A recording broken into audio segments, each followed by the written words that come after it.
past few years, we've heard the term free agents and been told we would all need to become one in order to succeed. The recent economic structures have helped to promote this concept as reality. Where do we get the tools to take control of our career path in the present and future? Welcome to The Career Confidante with your host, Marie Zimenoff. Marie and her guest experts are here to provide you with the tools you need to move forward and achieve your career goals. Now, here is Marie Zimenoff. Hello and welcome to the Career Confidante. And if you are listening today, you're probably either working with people who are in active job search, or maybe you yourself are in active job search. And as everyone's talking about taking time off for the holidays, you're probably trying to weigh that decision. Do I take time off or do I work on my job search? And there is huge benefit to taking some time off. And that will help fuel your fire for strategy. And so today I'm going to give you a masterclass, if you will, in job search. And these are the topics. This is the information that I share with coaches during our hidden job market class. Obviously, I can't give you everything because it's 6 90-minute classes, but you're going to get the high points, the tactics, the strategies that will make you more effective in your job search. And hopefully this will be an opportunity to dissect and really be introspective about your job search and what you want to do differently. We're going to start at the top, and we're going to give you the tools that you need to be more effective in your job search. So you probably have heard this term running around, the hidden job market. And I got to tell you, the number one thing that most of my coach students don't really understand about the hidden job market is that it isn't just positions that aren't advertised. This confuses people. It makes us feel like, people are trying to hide things from us, and the name says that. What the hidden job market really is how people get hired. So even though a position may be posted, more than 40% of employers prefer a referral for that position. So the position is posted, it's not hidden, but how the person actually gets hired is still through a referral. And that's where this hidden job market comes in. You've probably seen the statistics that 75% of people find their job through networking. And you think, well, how is that true when there's all these positions posted? And that comes back to this data around people liking referrals. So 30% of the workforce is hired from referrals, and 70% of employees feel that referrals are a better fit for their company's value. So this is 2020 JobVite study telling us, and lots of things to back it up, that people would rather hire someone that a current employee or someone else that's close to the employer refers this candidate in, says, hey, I've worked with this person, they're a great person to work with, etc., and that person gets hired. So when we're thinking about job search, our number one goal is how can we become known in this organization, preferably before they post a position. And that seems kind of outlandish, right? Doesn't the whole job search work where someone posts a job and I apply? Not really, because people prefer to hire someone that someone already knows. However, this does not mean it's impossible for you to do this. It just takes a little bit of strategy, and I'm going to walk you through that strategy today. It is not a mystery. It's not, it's not a secret. It's just a process, and it may feel a little bit less straightforward than going on and applying online, but you have less than 10%, closer to like 4% chance of getting a job when you apply cold, when you don't know anyone there, when no one there knows you. You have a 4% chance. So although applying online may feel productive, it really isn't.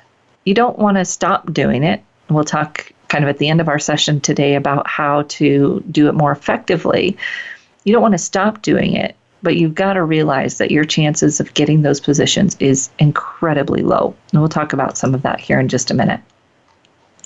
So job search happens when we connect to people. People hire people. Don't let the technology get in the way of that truth. People hire people, and they hire people that they know or that someone else they know knows, because that decreases our risk. And especially right now, especially in smaller businesses, risk is huge. If we hire the wrong person, we could lose. On average, it takes about the same amount as someone's annual salary to hire and onboard them. Time lost, recruiting dollars, all of those things. So that is a huge risk for a business owner. That's why they prefer referrals. So here's how we get there. Step one, as with anything, focus. Why? Because you can't network, you can't be proactive if you're not focused. If you are looking to get a job fast, the fastest job search is going to be in the industry where you are, in the same role that you're in. So if you are an engineer in cars, automotive, the closest you can stay to that, the fastest your job search will be. Second fastest is to switch your industry, but not your role. So if you are an engineer and you were in automotive and you feel like automotive is dried up, what's the closest kind of industry that you can stay in that might be doing better, where you can make that transition? Third fastest is to stay in the same industry but change roles. So if you're an engineer in cars, automotive, and you got laid off, but you feel like there's more marketing jobs in automotive or product development or whatever it might be, transition within that same industry. Longest search is to change both role and industry. Usually requires some kind of education. Not impossible by any means, and might be a great goal. But if you're looking for a job fast, if you're unemployed and worried about making ends meet like many of us are right now, that's not going to be the best choice for right now. Doesn't mean that we can't set our sights for that in the future. Why this is so important is because when you apply to a job, especially online, but even if you come in as a referral, people want people that have the experience and can hit the ground running. It reduces their risk, it reduces their hiring time, all of those things. So they want someone that has the experience they're looking for. If you are applying online, you really don't want to spend your time applying online if you don't have 75-80% of the qualifications that job is asking for. Be careful about undervaluing yourself. You're really looking for those transitional skills, and can you translate what you've done into that skill set? If so, then it counts towards the 80%. But you don't want to take a job that is a stretch and apply online. That's something you got to network towards, different job search strategies than applying online for those positions that you're not really qualified for. So sit down, look at those job descriptions, be honest with yourself, not undervaluing or stretching. What do you have? What can you meet? And then how can you demonstrate that you meet it? And make sure that that's on your resume, clear as day, spelled out, with the detail that needs to be there so that people can see that you have that in your background. And when we're getting to our focus, it's really about what industry and what role. And the more clear you can be on those areas of focus, the easier it will be for you to job search. And by all means, please, when somebody asks you what type of job you're searching for, even if you're kind of wiggly, be clear. I just wrote someone and asked, what type of work is your husband searching for? Because she posted on one of our Facebook groups that her husband's looking for work. Well, I don't know. He's doing this and he could do that. No, I can't help you. I cannot help you when that's what you tell me. What role, what industry, or at a minimum, what role? Customer service, IT. She kind of mentioned both of those things, which is good. But the more focused you are, especially when you're looking at job descriptions and when you're telling people what you're looking for, the better off you'll be.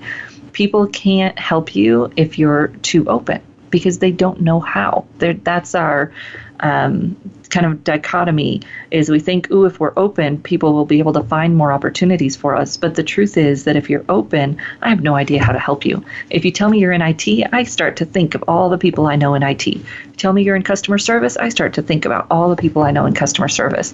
But when you don't know, I don't know anything how to help you.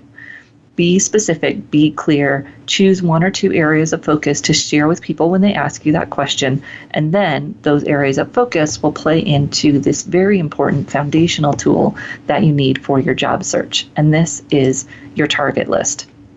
I talk to people about their target list a lot, and the challenge that most people have with the target list is that they don't understand what to do with it. So we're going to go through that very specifically.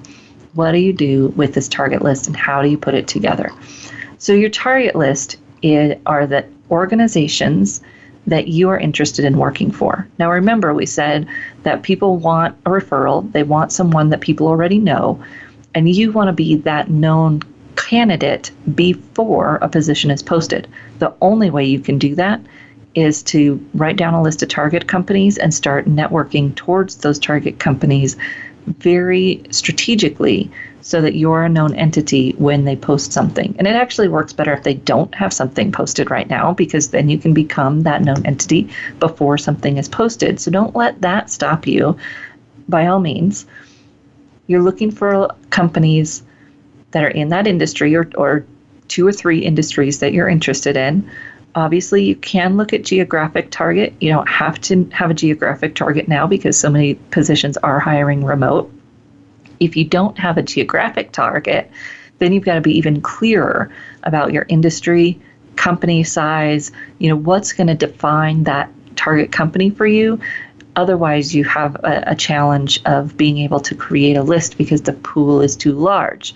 So we need some defining characteristics.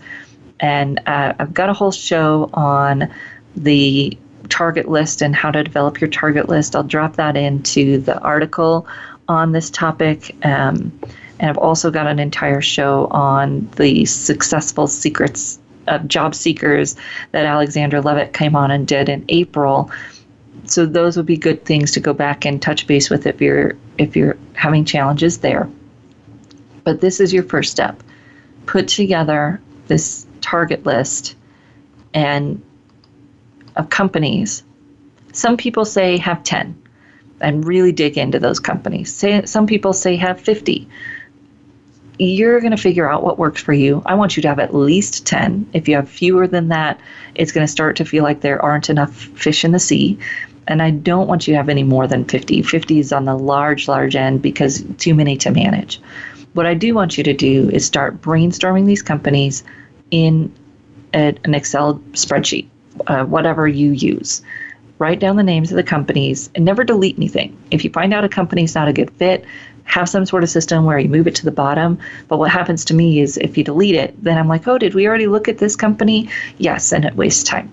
So start to get organized, start to create your target list. These are companies that you'd love to work for and you're going to start networking into, and we're going to talk about how to do that when we come back from the break. So we'll be back in just a few minutes.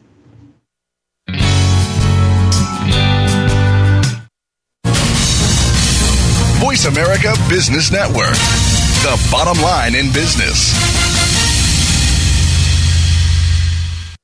You know that the career landscape has changed and that you need to be proactive about managing your career. You can have the foresight, skills, and confidence you need to take charge of your career and seize opportunities. A strategic advantage and career expert, Marie Zimenoff has helped thousands of leaders like you get focused, get found, and get hired. Visit getcareersmart.com to find out more. That's getcareersmart.com or call 800-521-2080 to schedule your complimentary consultation. Today, expertise equals credibility. When you know what to do and how to do it, people follow because they acknowledge that you know more.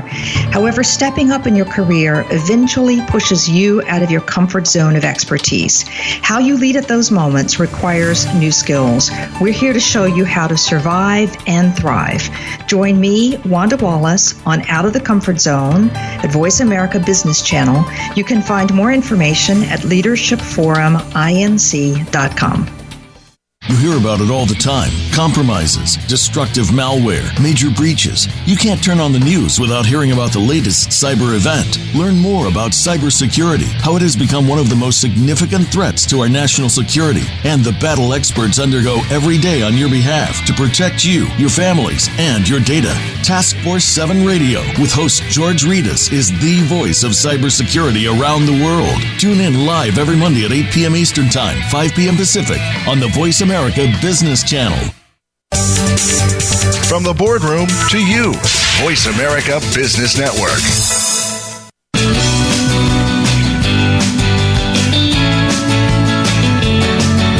You are tuned in to The Career Confidante with Marie Zimenoff.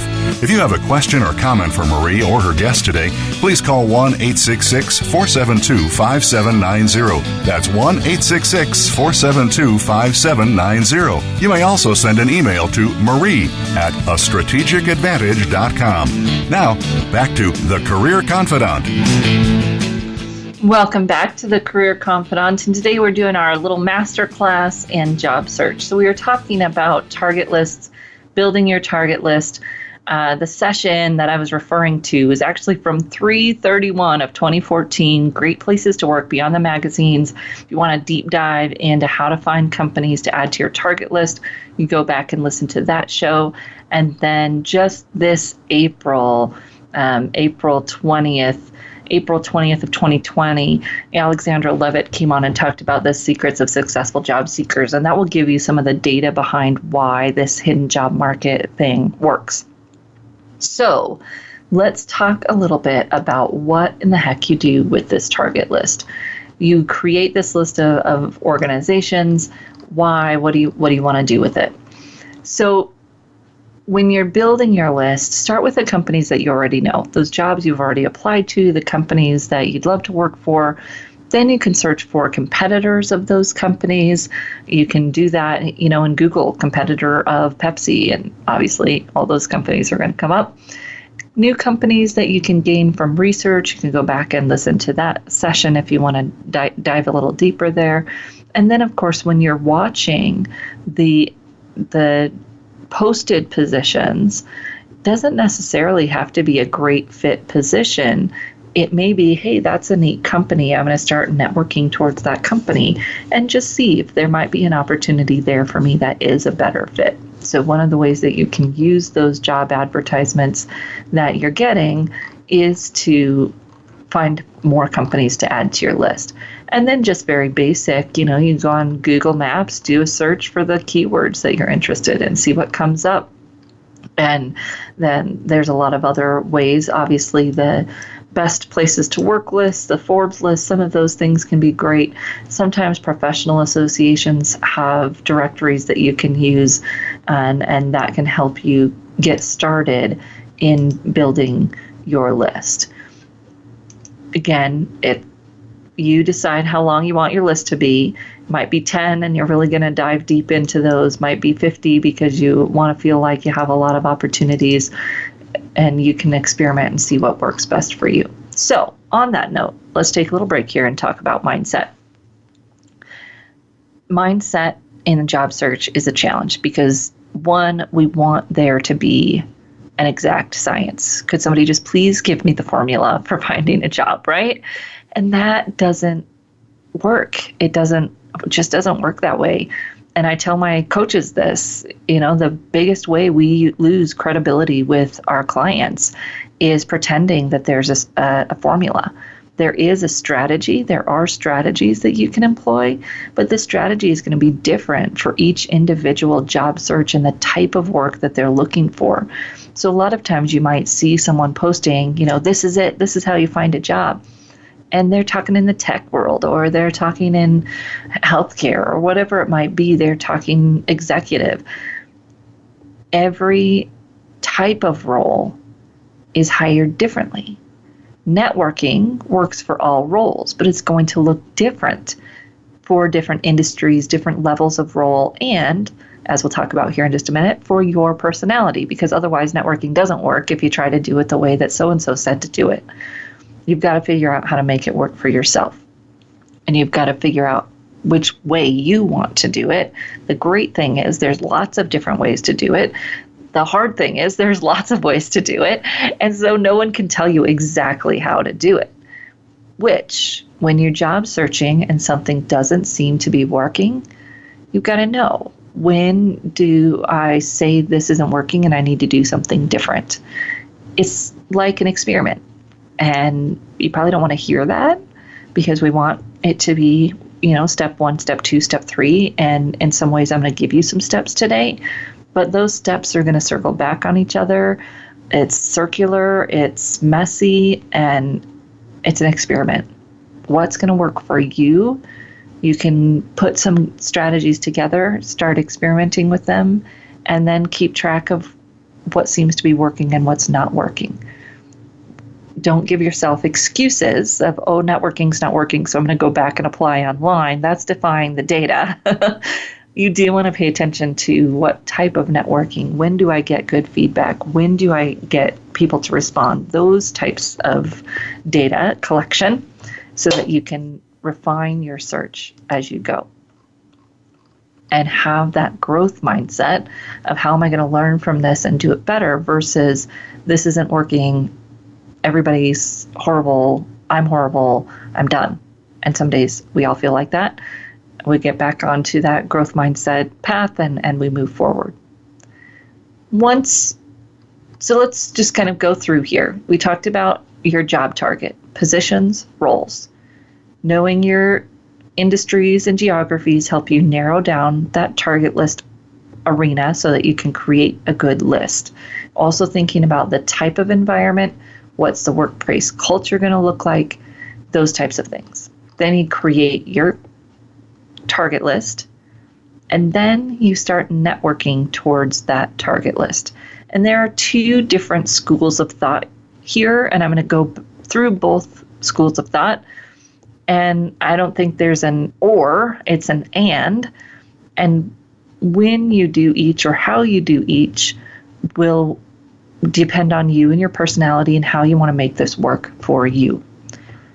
So the one school of thought is that you network towards your target companies through the people that already know, like, and trust you. This gives you that referral. Hey, these people already know me. They're going to connect me to the next level, the people that they know that I don't know. And then I'm going to be able to move through that network.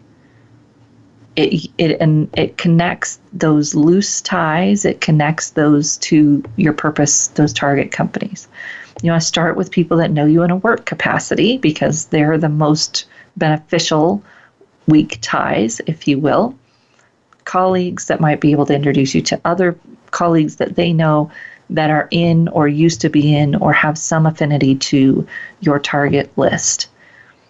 I like this one for most of my job seekers, because most of us struggle with cold calling.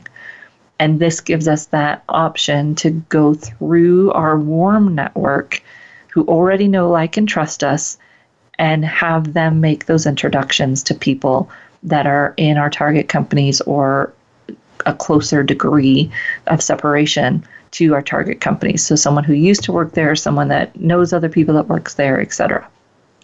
That's our goal. So we identify what I call our champions. These champions are the people that already know, like, and trust us and have that ability to introduce us to other people. We go to those champions, we talk to them about what we're looking for, and we start to use that target list as a connector, because that target list is telling our sponsors, or is telling our champions who we're looking to be introduced to. Now, here's the false thinking that comes in here, is if I send a list of 5 to 10 companies to the people that know, like, and trust me, that's all they're going to think about. No. That just gives them direction. It gives them food for thought. And most of the time, they will come up with other options. Well, hey, I don't know anybody at those companies, but have you thought about X? It gives them a jumping off point to be able to explore your target companies with you. So that is the number one most powerful way to use your target list, to share that target list with people that already know, like, and trust you, especially those people who are in your industry that have network in your target industry, target roles already, so that they might be able to make those connections on your behalf. And they're willing to do so because they already know, like, and trust you. So that is my favorite way to use your target list. The other school of thought on using your target list is to go directly after people that work in your target companies, approach them cold, and ask them for an opportunity to talk about their company. And this can work. It definitely does work. It just takes a little bit more bold approach. If you like that bold approach, if you feel comfortable with that, sometimes people feel more comfortable with that because they're uncomfortable telling the people that already know, like, and trust them what's going on, and that's fine. And you can do both. So when I work with my clients, a lot of times we'll kind of work through their champion network first, and then we'll move on to, okay, let's approach some of these people cold because we didn't get a response. We didn't get anybody from our network who could introduce us to these companies. And that cold approach of sending a LinkedIn invitation or whatever it might be to get in to talk to those cold approaches can be very helpful. So those are two ways that you can use your target list. The third way is that you can start building your affinity to the company on social media. So follow them, comment on their posts, engage with the people who are posting from their company, get to know some of those folks. People are kind of hungry, especially on company pages on LinkedIn, and maybe even on Twitter. People are hungry for people to engage with their posts. So it may be the marketing person for that company who's on Twitter, but they're going to like that you're engaging with them. You might be able to build some rapport and then ask some questions about the company and have that as your ability to connect and building that affinity through social media. Don't just follow, engage with the company posts. You can try to go to some virtual networking events where people from those companies might be. If there's professional association networking events, that can be a good place to go and see if some of those folks from your target list are there. I work with my clients to be as strategic as possible when we're talking about that, and we'll go in depth in that in just a few more minutes after the break. You want to be strategic there because you can waste a lot of time in networking events if we aren't careful about really thinking, is anyone from my target company is going to be here? And then figuring out how we can use those affinity groups, whether it's Facebook or LinkedIn groups, to connect with people from the company, comment on their posts, engage, so that we can build that relationship. So those are just a few ways that you can use that target list once you have it developed. The most important two ways, most likely, three, doing your conversations through the people that already know, like, and trust you to get introductions, doing the reach outs to people, like maybe through LinkedIn to reach out, connect, do research on the company. And then, of course, you're still going to be applying to job ads that you see those companies post. You want to have a schedule to check those companies' websites so that you don't miss something that you're a great fit for. We're going to take a short break, and when we come back, dive into some of the specific strategies for those that you can do with your target list. We'll be right back in just a few minutes.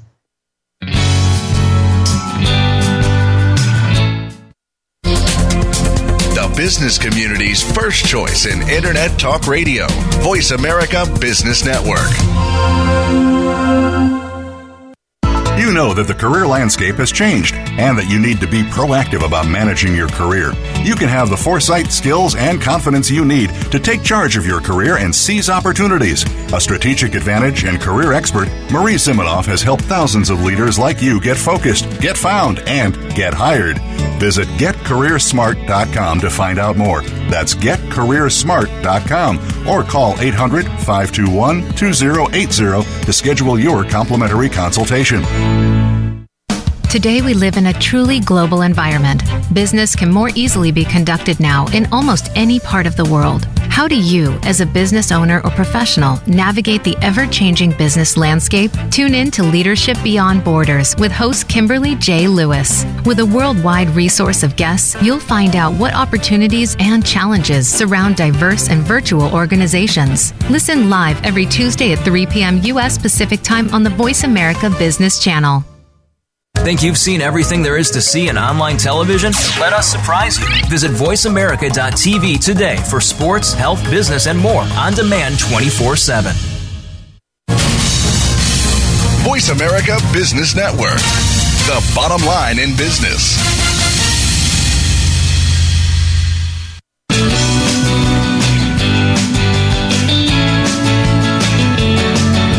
You are tuned in to The Career Confidante with Marie Zimenoff. If you have a question or comment for Marie or her guest today, please call 1-866-472-5790. That's 1-866-472-5790. You may also send an email to marie@astrategicadvantage.com. Now, back to The Career Confidante. Welcome back to The Career Confidante, and today we are doing our masterclass in job search. So we talked a little bit about getting your target list together and then the things that you can do with your target list and the two-pronged networking approach that you can take to both reach out to people who already know, like, and trust you, and then to also reach out to people directly at your target companies for those target company research conversations. What's going on at the company? What's new? We'll talk about what those conversations might look like here in just a second. So here we get to a little bit of a timeout to think about how we're going to plan and keep track of all of these things. Because if you're going to be reaching out to people on LinkedIn, and then you're going to be reaching out to people on your network, how are you going to manage all of that? So with your target company list, I'd encourage you to have some other kind of plan or list where you keep track of your networking activities. Who are you talking to? What are they saying? When are you following up? How are you managing and tracking that? You can do it in a spreadsheet. You can, use a system to track that. Most important thing for me is that you're tracking your networking direction. So most people talk to people and they don't move the conversation to the next level. So if you're talking to someone that you already know, like, and trust, and you're asking them, who do they know in your target companies, or what other companies should you be looking at, they're going to give you information and you're going to take that to the next level. So if they give you an introduction, you're following up with that, and you're moving that token, if you will, on that target company to the next step by talking to someone who's closer, who used to work there or maybe does work there, and you're having a conversation with that person, and then you're maintaining that relationship and seeing if there's other levels, other people that they know that you should talk to, or other companies they think you should look at. And you're always giving every single person in every conversation you have, you're giving them multiple ways to help you. Information, advice, names of companies, names of people. When you don't offer multiple ways that they can help you, it gets really uncomfortable. And that's when your networking activities tend to slow, because people don't know how to help you, or they don't feel comfortable helping you in the way that you're asking. And so the approach starts to deteriorate and the relationship starts to deteriorate. And that's what we don't want your relationships to do. That's why networking is uncomfortable for a lot of people, because they think that they're asking for help, and that's a good thing, but they're not doing it in a way that the person can help them. So you're always thinking about relationship, connection, mutual benefit. So you're always asking how you can help that person. And then who do they know that you can talk to in these companies? What other companies might they suggest?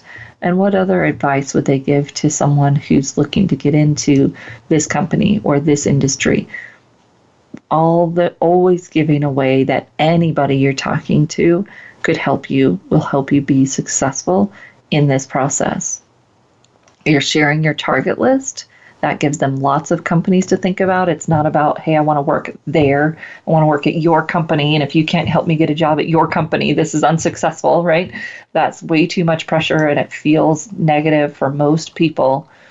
So using those different ways to drive the conversation towards something that's helpful for you, because any of the answers to any of those questions are going to be helpful for you. But it gives them a lot of different ways to help you. As you're doing your conversations, both with your champions and with the people who work at the companies you want to work at, those are key. You're giving them lots of opportunities to help you. You're being clear and specific about what it is that you want to do. And you are asking questions to learn about them, to let them talk, asking for advice. What do they enjoy about the industry? What are they seeing as trends in the industry? What's going on in their everyday work right now? Finding those opportunities to ask questions that build relationship. Because this isn't just about, can you help me get a job? It's about you in this industry that you work in, building a network and building relationships. And these can be things that help you further down the road. And it can be relationships where you get to help these people that you're talking to down the road. It's not a one-way street. If it feels like a one-way street, there's a different way to do it. So go back and reevaluate how you're approaching it, the types of questions that you're asking, so that you can come at it from a different angle. So these are some points that I love from Kimberly Specht, who wrote a book all about this know, like, and trust factor. And she's great. So if you ever want to build likability with someone quickly, here are a few of her tips. Research your connections. No, it's not creepy. You're looking for opportunities to find relatability, to find things that you have in common. You want to look for public information, obviously. LinkedIn, best place, because people expect people to be looking at them professionally on LinkedIn. Some people are a little creeped out if you're looking for them on looking at their Facebook account. So use LinkedIn to do that research and see what you have in common. Find ways to offer value for them. So be competent and prepared with the questions that you're going to ask. People love to talk. They love to talk about what they do. So they're going to be happy to have those conversations if you come in prepared, and remember, prepared with a few different ways that they can help you so that it doesn't get awkward. Make sure that you're smiling, even on the phone, especially on video. It's really all about your attitude and connecting and bringing that positive energy. And I can't tell you how many conversations I have, probably a week, where someone says to me some version of, hey, you're so articulate. A few small keys for that when you're on the phone or on the video. Silence is your friend. When you don't know what to say, just stop talking. Pay attention to your fillers, your ums, your ands. So tends to be mine. When you use those words a lot, people start to think that you're unprepared. And usually it's just that we're nervous. Train yourself, listen to yourself, even in your daily conversations with people. The more that you can stop talking when you're done, think, and then talk again, the easier it will be for you to impress people. And sometimes I'm surprised at how easy it seems to be impressive in the way that you come across, simply by asking a lot of questions that are well thought out, listening, and being careful with your speech, that not using a whole bunch of filler words. Remember how it feels to help. People like to help each other. And this is something that a lot of us struggle with, me included. Asking for help always feels like an imposition. I have to remind myself that if I never ask for help, then people never get to help, and it feels good to help. Connect with people in a way that makes sense for them. Would they rather talk over the phone? Maybe they're zoomed out right now. Ask how they want to connect, follow their lead, and then have that conversation that really puts them at the center, asking questions about their experience, their expertise. And of course, you're going to gain from that just through the course of the conversation. So those are some keys to likability. And building trust really is more simple than we like to make it. It just takes time. Do we show up? Are we on time? Do we communicate well? Do we deliver? Are we asking questions and answering questions that really build that relationship? So if it's all too surface level for either party, it starts to feel like we're not really connecting here. So being that connector, asking questions, and being able to share a little bit about yourself, but not overshare, finding that balance. And then can you make someone else's concern your main concern? This is that other-centeredness of trust building. That if it's all about me and me finding a job and I need a job, it's going to be hard for people to connect with you. How can you connect? What are some common themes, challenges, wins, backgrounds that you can connect and find that commonality, and then build on it, ask questions, get to know the person, and not just share how they can help you, but really look for ways and seek out ways that you might be able to help them as well. When you're networking, it's not all about finding a job. You're learning about the industry. You're learning about the companies. You're learning pain points and trends that you might address in your marketing materials, your cover letter, your resume. You're making those new relationships in your industry so that you can move yourself forward. And we're starting with the people that we already know, having them introduce us to that next level so that we can talk to those people. And maybe if they're in the company, we're having a conversation about the company. Maybe if they're not, we're having another similar conversation about industry, etc. And then taking that deeper. Or you can have those same kinds of conversations with people that you reach out cold on LinkedIn who work at your target companies, and you're asking them about the industry, trends, whatever is appropriate for their level, their job, what advice would they have, what companies might they recommend, so that you can have a bigger picture conversation and build that relationship and build that rapport. We're going to take a short break, and when we come back, we'll talk a little bit about your networking style and the ways that you can make the best of virtual networking events. We'll be right back in just a few minutes.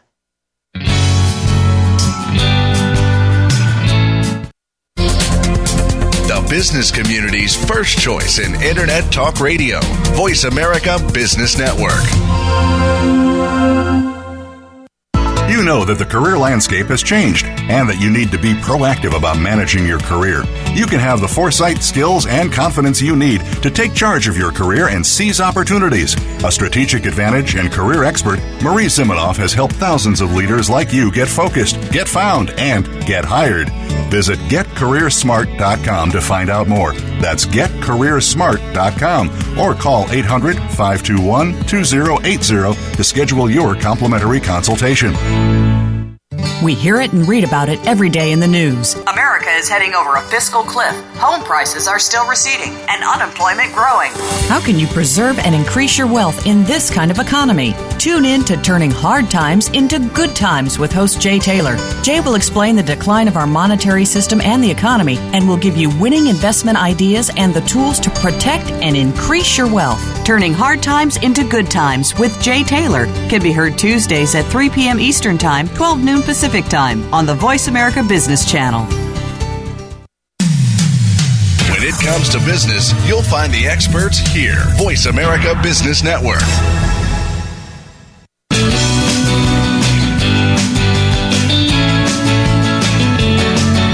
You are tuned in to The Career Confidante with Marie Zimenoff. If you have a question or comment for Marie or her guest today, please call 1-866-472-5790. That's 1-866-472-5790. You may also send an email to marie@astrategicadvantage.com. Now, back to The Career Confidante. Welcome back to The Career Confidante, and today we are doing our job search super class, master class, on how to move through your job search strategy. So you've got your target list. You start doing your networking, two-pronged approach, going through your champion network, people that already know, like, and trust you, connecting with them and giving them the information they need to connect you to the next level of connections that closer to your target list, and going directly to the people in your target list and cold call, connecting to them, seeing what might be able to come out of that. Similar conversations with both of those folks where you're really going through talking about what you have in common, knowing and having clarity around what you're looking for, what you do best, asking great questions about them and their industry so that you can have a big picture conversation. And that's really important, having that big picture conversation. Then, of course, you're going to do your follow-up, stay connected with them, keep that bigger picture focus. It's not just about your job. It's about being a colleague in the industry or being a friend if they're one of your champions who knows, like, and trust you, and having that relationship. So we are having a lot of virtual events, and we don't see really any end in sight in the U.S.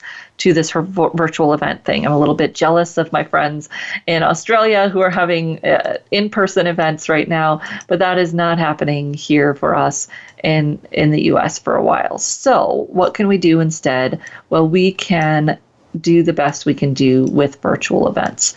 So with a virtual event, our goal is to make connections just like it is in an in-person event. And we're going to do as many of the things that we can do to make that happen. So before you want to go to these events, you want to make sure it's a place where people you want to meet are actually going to be there. That's the strategic part. Is it a professional industry event? Is it maybe a networking, learning event that you know is attended by people in the industry? You want to be thoughtful about that so that you're not using your precious resource of time and Zoom energy. And then you want to have a plan. What do you want to learn? What do you want to talk about? What are your topics of interest? And in some ways, virtual events are a little bit better in this because there is a focus. We know what the virtual event is going to be. We know it's an industry event or whatever it might be. What do you want to share? So these are your sound bites. And I'm not huge on elevator pitches, but you do want to be able to answer questions, have things that you're interested in, and even questions to ask other people. If you're going to an event, what might those questions look like? And for those of us who are a little bit more introverted, you think ahead. So the more you can look at the speaker and what they've already talked about or the industry, you'll have some ideas of questions that you might want to ask. Because here's the thing about building visibility virtually is that you have to interact. You have to engage or nobody knows you're there. Even if you're on video, which I highly recommend, if there's an option to be on video, be on video. That makes you visible.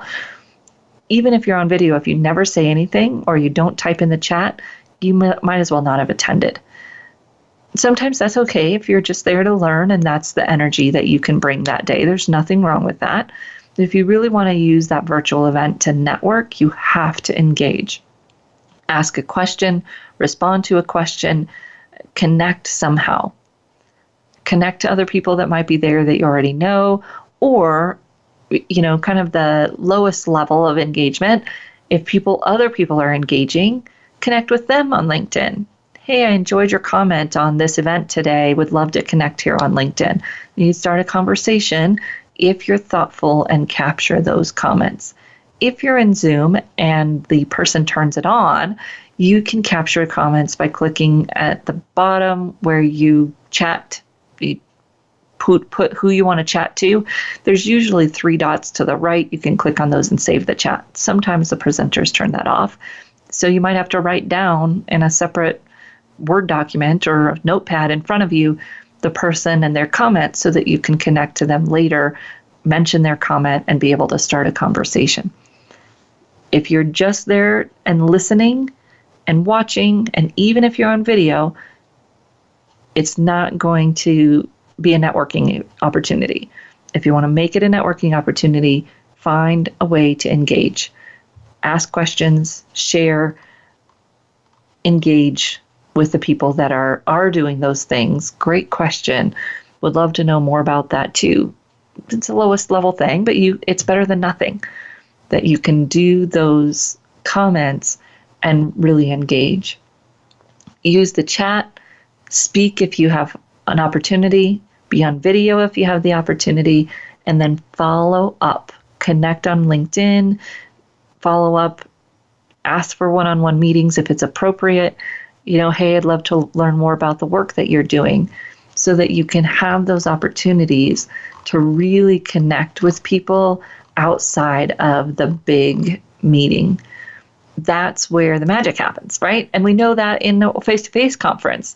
One of my mentors always used to say that, don't spend too much time in the sessions because the magic happens in the hallway, right? You want to be out in that hallway connecting with people. And in a virtual event, it's really no different, that you want to be out there in the hallway, in the chat, having questions, and then you've got to do the follow-up afterwards to really connect. So what do you want to ask? When I think about these questions and, how does this work? How does this look when you're talking to people?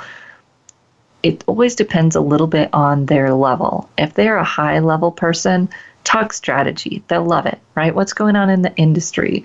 What do they see coming next? Big picture people love those questions. If it's a project manager, more kind of executor type, what are some of their biggest challenges?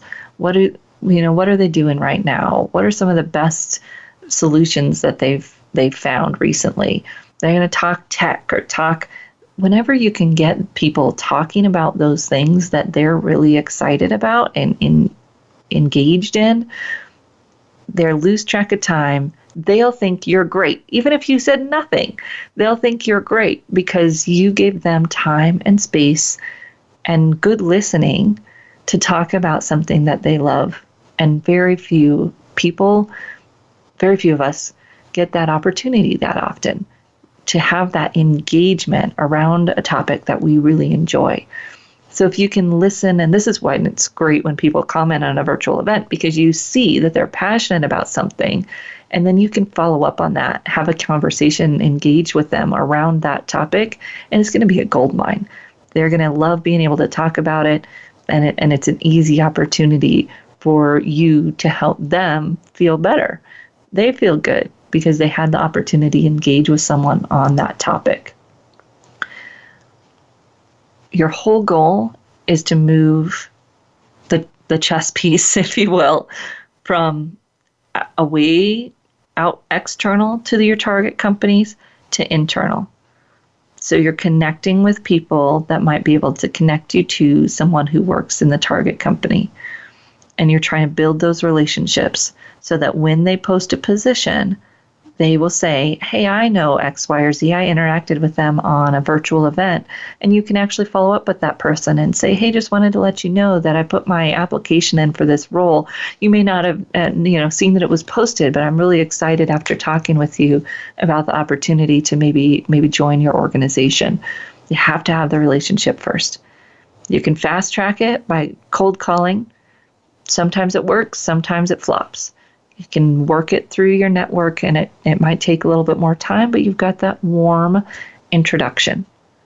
That's the hidden job market. And you might say, Marie, that just sounds like a ton of work. Well, you could also fill out 200 online applications, 4% chance of getting those jobs. It does depend on your industry, and you do want to apply for those positions that you are qualified for. You don't want to let those go by. It's a two-pronged approach in many ways. Two-pronged networking approach, and then you're also doing the online applications for those jobs that you're a good fit. You don't want to let those slip away. Make sure you're at least 80% qualified. Target your resume and your cover letter to that job. Use the language they're using and follow up in whatever way they don't tell you not to.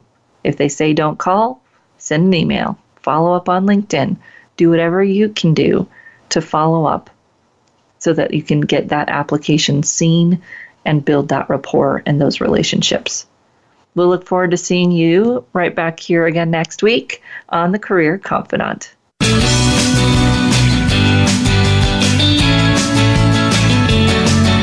Thank you for listening to The Career Confidant. Marie Zimenoff will return again with another terrific guest next Monday at 6 p.m. Eastern Time, 3 p.m. Pacific on the Voice America Business Channel. Be sure to join us then.